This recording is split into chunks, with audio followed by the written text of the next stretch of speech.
Hello बच्चों, चलिए प्रश्न को देखते हैं। हमारा प्रश्न है ए और बी के समस्त मानों के लिए y बराबर a cos nx plus b sin nx का अवकल समीकरण बनाइए।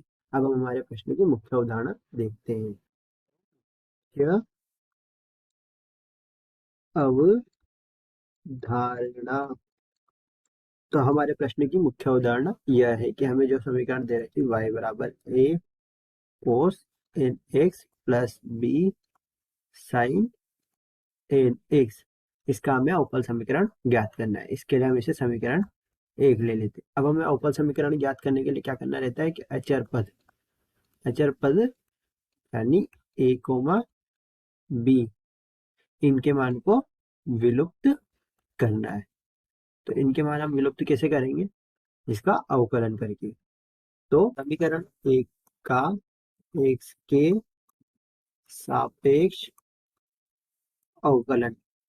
तो अब हम समीकरण एक का x के सापेक्ष अवकलन करते हैं। तो y का अवकलन हमें प्राप्त होता है dy बटे dx, और a अचर पद है तो a बाहर, और cos nx का n sin nx।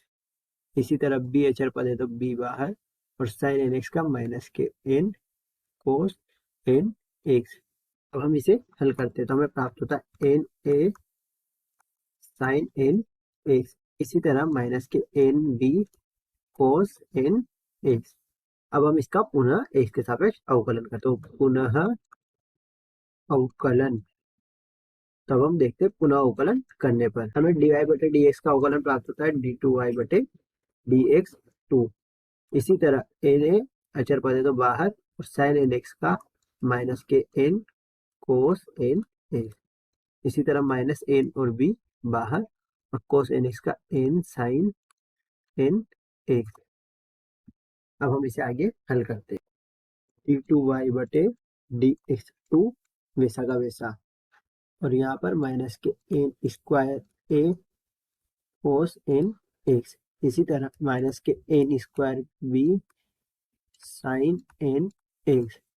अब हम इसमें से माइनस का एन स्क्वायर कॉमन ले लेते हैं तो हमें मिलता है A cos N x plus B sine N x.